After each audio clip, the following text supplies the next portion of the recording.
Safety, ठीक है। Fire safety क्यों ज़रूरी है, ठीक है। जहाँ हम काम कर रहे हैं, जहाँ पे हम रह रहे हैं, कहाँ घूमने भी जाते हैं, किधर जाते हैं, तो हर जगह खतरा है फायर लगने का, कहाँ, ठीक है। अगर सपोज़ यहाँ पे काम कर रहे हैं, कोई मशीन में लग गई या कोई ऑफिस में लग गई या ऐसे ही कहीं कोई मोटर में लग गई या कोई ऐसे एरिया में लग गई पैनल में, तो उसको बुझाना कैसे है, दूसरों को सेफ कैसे करना है, ये अपन को आना चाहिए। और फायर क्यों होती है, कैसे फायर को रोका जा सकता है, ये अपन को सीखना है। इसलिए मेन ट्रेनिंग इसलिए है ताकि अगला बंदा उससे सचेत रहे, वो उसको जाने कि भाई क्या है सेफ्टी, अपन को क्या करनी है, फायर होती है, फायर ना हो उसके लिए क्या करना है, ठीक है। तो सबसे पहले जानेंगे फायर क्या है। तो फायर 3 चीज़ से होती है। कितनी? 3 चीज़। एक है ऑक्सीजन, एक है फ्यूल और एक है इग्निशन सोर्स। मैं आपको बताता हूँ। ऑक्सीजन तो सब जानते हैं, बराबर। फ्यूल में अपने आसपास में क्या है, प्लास्टिक, लकड़ा, पेपर, पुट्टा, फिर फ्लेमेबल लिक्विड है जैसे डीजल है, पेट्रोल है, थिनर है, पेंट है, फिर आपका आ गया फ्लेमेबल गैस है, ठीक है। और इलेक्ट्रिकल फायर पैनल में भी होती है। तो ये सब फ्यूल्स है, मीन्स ये यहाँ पे फायर होने का चांसेस है। और लास्ट में इग्निशन सोर्स। इग्निशन सोर्स किसको बोलते हैं कि भाई पर्टिकुलर एक कोई भी मटेरियल है, उसको हीट करने के लिए जितना टेम्परेचर चाहिए ना, वो इग्नाइट होता है अपने आप। ऐसा नहीं है कि अपन ने एक फायर लगाया तो वो जल गया, नहीं, वो इतना हीट हो गया कि उसके बाद वो अपने आप जलने चालू हो गया, ठीक है। फिर वो तो कंटिन्यू जलता रहता है ना। तो वो इसलिए है ताकि वो उसको पर्टिकुलर एक टेम्परेचर मिलता है। सपोज अपन घर में या कहीं पे भी एक कुछ जलाते हैं तो जल्दी जलता नहीं है, क्यों? क्योंकि उतना टेम्परेचर नहीं आया उसका कि वो जले। तो ये इग्निशन सोर्स बोलते हैं उसको, इग्निशन टेम्परेचर भी बोलते हैं कि उतना टेम्परेचर आएगा जब भी वो होगा। अब इग्निशन सोर्स क्या है? शॉर्ट सर्किट होती है, उसके स्पार्क्स निकलते हैं, कोई ग्राइंडिंग करता है, कोई वेल्डिंग करता है। डायरेक्ट सनलाइट, अगर वो इतना हीट भी हो जाएगा ना, ऐसा नहीं है कि फायर चाहिए, आग चाहिए, अगर डायरेक्ट सनलाइट आती है और वो मटेरियल इतना हीट हो गया तो वो भी वो जलेगा। अपने पता है बचपन में वो बिलोरी कांच लेके उसको जलाते थे, फायर तो नहीं है ना, क्या करते थे, उसको हीट करते थे, वो इतना हीट हो जाता था अपने आप कि वो फिर बाद में जलना स्टार्ट होगा। तो यही चीज़ है, ये इग्निशन सोर्स है अपने आसपास। सपोज बाई चांस ये समझो कि अभी कहीं कोई वेल्डिंग कर रहा है, कुछ कर रहा है, हॉटवर्क कर रहा है, ठीक है। तो अगर उसके आसपास में अपन को नहीं पता है कि भाई क्या ध्यान रखना है क्या नहीं है, तो फायर हो सकती है। जैसे अभी राजकोट में हुआ, राजकोट में 28 लोग जिंदा जल के मर गए गेम जोन के अंदर में, जहाँ पे बच्चों की सर अलग अलग सब गेम्स की नीचे मेरे डीजल का जत्था है, या नीचे टायर्स है, नीचे फॉर्म्स है, इतना सारा कि अगर वो एक ने भी पकड़ लिया ना तो वो रोक नहीं पाएंगे, ठीक है। तो यही हुआ, किसी को पता नहीं था, किसी ने कोई चीज़ ध्यान नहीं रखी, कोई सेफ्टी का ध्यान नहीं दिया, वो सीधा आया काम करने लगा, वेल्डिंग हुआ, उसके स्पार्क्स नीचे गिरे, नीचे डीजल था, रबर था, फिर फॉर्म्स थे, जलना स्टार्ट कर दिया अचानक। दूसरी चीज़, वहाँ पे फायर इक्विपमेंट का कोई साधन नहीं थे, उसको बुझाए कैसे, वो था ही नहीं। तो और अगले बंदे को भी पता नहीं था कि भाई मेरे को बुझाना क्या है, कैसे बुझाना है, ठीक है।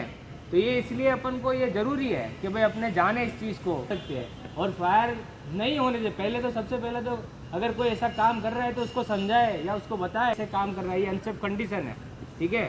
अभी फायर 4 तरह की है, उसको अलग अलग क्लास में डिवाइड किया गया है। Class A, class B, class C और क्लास डी। क्लास ए में आएगा आपका पेपर, पुट्टा, रबर, प्लास्टिक, लकड़ा, जो भी है कंबस्टिबल मटेरियल जिसको बोलते हैं, वो सब क्लास ए में आएगा। क्लास बी में आएगा फ्लेमेबल लिक्विड्स, जिसमें मैंने बताया petrol, diesel, thinner, paint, oil, जो भी है, और फ्लेमेबल गैस, चाहे एसिटिलीन हो, चाहे एलपीजी हो, सीएनजी हो, और दूसरे कोई है गैस, तो वो चलने वाले गैस आते हैं क्लास बी में। क्लास सी आएगा आपका इलेक्ट्रिकल फायर, जहाँ पे पैनल से बड़ी बड़ी है, अपना स्टेबलाइजर से, ट्रांसफॉर्मर से, तो उसमें भी फायर लगने का चांसेस रहता है। और क्लास डी आएगा, वो है मेटल फायर। मेटल भी फायर होती है, अगर प्योर मेटल होती है, जैसे सोडियम है, पोटेशियम है, मैग्नीशियम है, एल्यूमिनियम है, तो वो भी फायर पकड़ती है। ऐसा नहीं है कि वो भी फायर नहीं होती, वो भी फायर पकड़ती है अगर वो प्योर फॉर्म में है तो, ठीक है। अपने यहाँ पे वो मेटल फायर का उतना नहीं है, बट अपने यहाँ मेन है ए, बी और सी, ठीक है। तो अपन को जानना है कि भाई क्लास ए में जो मैंने बताया पेपर, पुट्टा, प्लास्टिक, रबर, वो सब आएगा। ये जरूर याद कर लेना कि भाई ये क्लास ए, बी, सी क्यों है, क्योंकि मैं बाद में बताऊंगा क्यों ज़रूरी है इतना। ठीक है। क्लास डी में आएगा flammable liquid, petrol, diesel, thinner, paint, gas. Class C में आएगा इलेक्ट्रिकल फायर और क्लास डी में आएगा मेटल फायर। अब अपने पास ये 3 फायर एक्सटिंग्विशर्स है, ठीक है। हर एक का काम अलग अलग है, ठीक है। क्यों अलग अलग रखते हैं, इसलिए मैं बोला कि क्लास अपने को पता होना चाहिए। आपको अगर क्लास पता होगा कौन सी फायर है, ठीक है। फायर के एक रूल्स होते हैं कि भाई आप बुझाने जाओ तो पहले आपको पता होना चाहिए कि कौन सी फायर हो रही है। फॉर एग्जांपल अगर आप इलेक्ट्रिकल पैनल में आग लगी हो और आप ये मैकेनिकल फॉर्म लेके गए तो आपको करंट लग सकता है। क्यों? इसमें पानी है। इसमें क्या है? पानी के साथ एक केमिकल रहता है, वो फॉर्म जनरेट करता है। तो ये तो पानी है, तो सी में तो अपन लगा नहीं सकते। दूसरी चीज़ है, अगर इसको अपन ने एक वाटर आता है, वाटर का भी एक फायर एक्सटिंग्विशर आता है। सपोज कोई फ्लेमेबल लिक्विड में आग लगी है और आप वो वाटर वाला लेके चले गए तो क्या होगा? बुझेगी? नहीं बुझेगी। क्यों? क्योंकि पानी है वो हेवी है। जो केमिकल है फ्लेमेबल लिक्विड, पेट्रोल, डीजल, जो कोई भी केमिकल है उससे हेवी रहता है, यानी वो केमिकल उसके ऊपर रहेंगे और पानी नीचे रहेगा। यानी पानी जहाँ जहाँ जाएगा आपने मार दिया, वो आग और फैलेगी। इसलिए अपन को ये पता होना चाहिए कि भाई कौन सी आग लगी है और उसको कौन से फायर एक्सटिंग्विशर से बुझाना है, ठीक है। तो अपने पास ये 3 तरह के फायर एक्सटिंग्विशर है। क्लास ये फर्स्ट है ABC टाइप का, ठीक है। ABC या उसको ड्राई पाउडर भी बोलते हैं, इसको DCP भी बोलते हैं। क्यों ABC बताया है? क्योंकि ये तीनों क्लास में काम लगता है। Class A fire, class B fire, class C fire, तीनों फायर में ये काम लगेगा, ठीक है। दूसरा है मैकेनिकल फॉर्म। मैकेनिकल फॉर्म में आपको बताया गया है, क्या बताया है? A और B दिख रहा है? A और B क्या है? A और B। तो ये समझ में आना चाहिए कि ये A और B क्लास में ही काम लगेगा। C में मना किया, क्यों मना किया? इलेक्ट्रिकल लिक्विड रहता है, शॉक लगेगा ताकि। इसलिए मेटल भी बहुत सारी, सोडियम मेटल है, पानी में डालो ब्लास्ट करती है। तो इसलिए इसमें पर्टिकुलर आपको क्लास बताए जाएंगे। जैसे ये ABC है, लिखा हुआ है ABC, तो ये तीनों क्लास में काम लगता है। फिर ये आएगा CO2 में लिखा है B और C। तो ये अपने जो भी फ्लेमेबल लिक्विड है, फ्लेमेबल गैस है, उसमें प्लस इलेक्ट्रिकल पैनल उसमें काम आएगा, ठीक है। तो हर एक का अलग अलग काम है। फिर ऐसा नहीं है कि भाई कहीं और फायर लग गया और अपन कोई और उठा के लेके गए, ठीक है। तो ये चीज़ हमेशा ध्यान रखनी है कि जब भी कोई फायर हो तो आप देखो कि भाई मेरे आसपास में क्या फायर एक्सटिंग्विशर है। आप देखो कि भाई कौन सी फायर हुई है सबसे पहले, तो उसके बाद ये पता करो कि भाई मेरे आसपास में कौन सा है, ठीक है। अगर किसी ने गलती से यहाँ पे वाटर वाला या फोम वाला रख दिया और यहीं आग लगी है, वो बोलेगा लाओ आग लगी मैं फटाफट मार दूँ। नहीं, पहले देखना है कौन सा आग लगा है और कौन सा फायर एक्सटिंग्विशर है। फायर एक्सटिंग्विशर चेक करने के बाद, क्लास चेक करने के बाद अपन को ये चेक करना है कि वो सही है कि नहीं है। ऐसा ना हो कि भाई ये काम का ही नहीं है, आप लेके चले गए उसको, फिर ये काम ही नहीं करे वहाँ पे और आप फंस जाओ, आग बढ़ जाए। इसलिए सबसे पहले ये चीज़ भी ध्यान रखनी है कि अगर ये चीज़ है तो इसको क्या देखना है। सबसे पहले ये देखना है कि इसका जो गेज है, ये जो प्रेशर गेज बताया है, इसमें ये इसका जो कांटा है वो हरे पे रहना चाहिए। कहाँ पे? हरे पे, ग्रीन कलर पे रहना चाहिए। दिख रहा है? ये ग्रीन कलर पे होना चाहिए, ठीक है। देख लो, अगर ये ग्रीन पे रहेगा इसका मतलब है कि ये यूज के लिए सही है। अगर ये लाल इधर आया या इधर आया तो ये काम का नहीं है। क्यों? अगर ये इधर में, हरे की इधर में साइड में, राइट साइड में, तो क्या होगा? डीप्रेशराइज, इसमें कोई प्रेशर ही नहीं है, काम नहीं आएगा। और अगर हाई प्रेशर में है तो भी इसको काम नहीं करना है, क्योंकि अगर बाई चांस इसमें हाई प्रेशर है, इसका होज उस हिसाब से नहीं बनाओ या ये फिटिंग उसका निकल जाए, तब भी उसको नहीं यूज़ करना है, क्योंकि ये आपको इंजर्ड करेगा। तो हमेशा अगर वो ग्रीन पे है तो आपको उसको यूज़ करना है। अगर वो लाल के राइट या लेफ्ट दोनों तरफ में है तो उसको यूज़ नहीं करना है। दूसरी चीज़ ये देखनी है कि इसका ये जो होज है वो होज सही है कि नहीं है, होज बराबर फिट है कि नहीं है, होज कोई डैमेज है कि नहीं है। अगर ये डैमेज होगा, लूज़ होगा, इतना प्रेशर रहता है वहाँ तक जाता है, अगर ये लूज़ हुआ तो वो मार देगा या आपको लग जाएगा, ठीक है। अगर फटा हुआ है तो कोई मतलब नहीं है, इसका पाउडर पूरा निकल जाएगा, इतना इफेक्टिव नहीं रहेगा कि जहाँ अपन को आग बुझानी है वहाँ पे जा पाए, ठीक है। तो ये चीज़ ज़रूर देखनी है।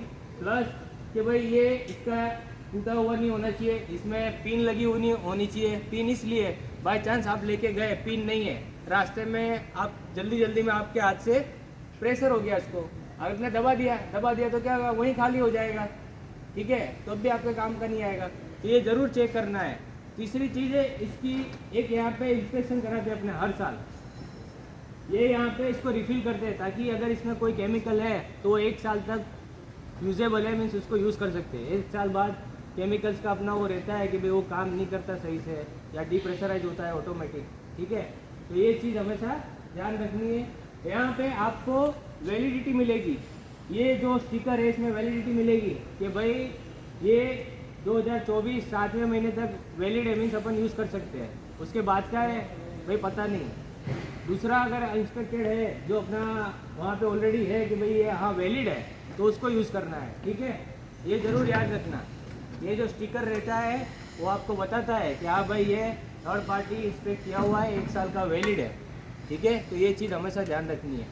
अभी मैंने आपको ये बताया, अभी इसलिए मैंने आपको ये समझाया कि भाई अगर A B C है तो इसको कौन सा यूज़ करना है, ठीक है। CO2 है तो CO2 में क्या है, ये हॉर्न टाइप का स्ट्रक्चर दिया जाता है। क्यों, ये जब अगर निकलता है तो एक आइस जनरेट करता है। क्या करता है, आइस जनरेट करता है। यहाँ से लेके यहाँ तक आइस जनरेट होगा। अगर आपने यहाँ इसको पकड़ लिया और यहाँ से आपने उसको चालू कर दिया तो मे भी आपको कोल्ड बर्न हो सकता है। कोल्ड बर्न मीन ठंडे से ये जल सकते हो आप, ठंडे से, ठीक है। तो इसलिए इसको पकड़ने के लिए दिया हुआ है यहाँ पे, आपको इसको पकड़ना है, आपको इसको पैर में लगाना है यहाँ पे, ठीक है, और आपको इसको पकड़ के इसका ओपन करके, ठीक है, ये ऐसे ओपन होगा। उसमें बताया क्या होगा आपको कि कहाँ ओपन करना है। उसको ओपन करके फिर जहाँ फायर हुआ है वो आपको बाहर समझाएंगे कि भाई फायर कैसे बुझानी है, ठीक है। अगर इसमें किसी को समझ में नहीं आया हो तो वो पूछ सकता है। हाँ, एक और चीज़, अभी फायर के 4 रूल है जो मैंने बताया अभी आपको। सबसे पहले तो ये है कि भाई फायर आपको पता होनी चाहिए कि भाई कौन सी क्लास की फायर लगी है, ठीक है। दूसरी चीज़ ये है कि ये फायर एक्सटिंग्विशर पहले चेक करनी चाहिए कि भाई हाँ ओके है कि नहीं, उसके बाद जाओ। तीसरी चीज़ ये है कि भाई जहाँ जा रहे हो तो पहले ये इंश्योर करो कि भाई हवा का डायरेक्शन किधर है। अगर कहीं बाहर लगी है तो सपोज़ आप जहाँ पे फायर लगी है आप उसके सामने खड़े हो गए, बट हवा तो इधर की है, हवा इधर की है, तो क्या होगा, फ्लेम आपके ऊपर आ जाएगी, तो आप जल सकते हो। इसलिए हमेशा हवा के ऑपोजिट में खड़े रहना है ताकि आप सेफ रहो। दूसरी चीज़, अगर ये है कि भाई एग्जिट डोर मेरा इधर है, मेरी हवा इधर आ रही है, वो बोलेगा नहीं मैं तो ऑपोजिट में जाऊँगा, मेरा तो हवा तो इधर है, तो क्या होगा, आप फंस सकते हो। अगर वो आग बढ़ गई, आपका एग्जिट डोर उधर है, आप इधर खड़े हो, आप निकल नहीं सकते। तो ठीक है, हमेशा ये चीज़ भी ध्यान रखनी है कि भाई मैं अपने आप को मेक श्योर कैसे रखूँ कि भाई अगर मैं आग बुझाने जा रहा हूँ तो मेरा एग्जिट कहाँ है, मैं कैसे सेफ जा सकता हूँ अगर मेरे से नहीं बुझी। तो ये अपन को खास इंश्योर करना है, फिर ऐसा ना हो कि आप उसी में उलझ जाओ, ठीक है। तो ये हमेशा ये चीज़ ज़रूर ध्यान रखनी है। 4 चीज़, फायर कभी भी बुझाने जाओ, किसी को बचाने जाओ, और सबसे पहले ये है कि अगर फायर लगती है तो उसका एक नियम है कि भाई फायर फायर फायर ऐसे आपको चिल्लाना है, ताकि कोई बंदा है जिसको पता नहीं है कि भाई कहीं फायर लगी है तो एटलीस्ट उसको पता चल जाए कि हाँ भाई कोई बंदा बुला रहा है कि फायर फायर फायर, या आग आग आग, ये भी बोल सकते हो, ठीक है। तो वो चीज़ अपन को बतानी है। फिर अपने प्लांट में ये लेआउट लगे सेफ्टी के, जहाँ पे अपन को बताया गया है कि भाई ये मेरा इमरजेंसी पॉइंट है, असेंबली पॉइंट है, तो वहाँ पे आपको जाना है। ये 3 नंबर में कहाँ कहाँ फायर एक्सटिंग्विशर अपन ने रखे हैं तो वो भी उसमें बताया गया है। लाल कलर के सिलेंडर है, फॉर एग्जांपल के लिए।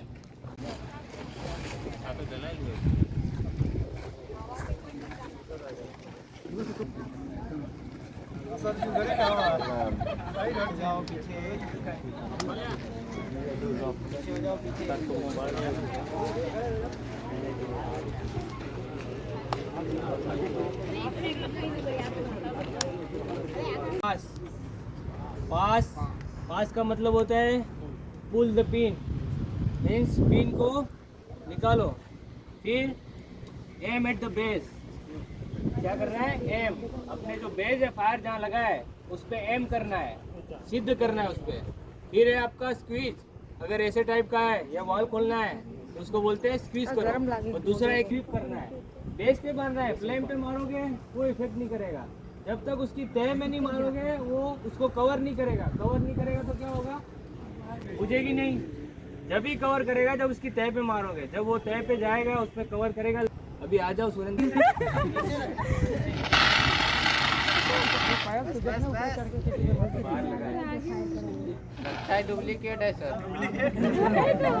थोड़ी लगता है एक फायर एक लेयर कब बनेगा, ऐसे लेयर नहीं बनेगा। एक बाहर में ही है।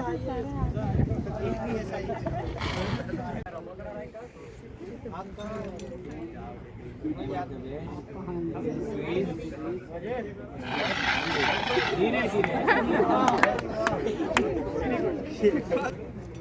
हाँ, अरे ऊपर नहीं इसको पकड़ा, इसको क्योंकि अपने पास कोई हेल्पर नहीं होगा, इसको ओपन करना है, फिर एक बार ओपन कर दिया।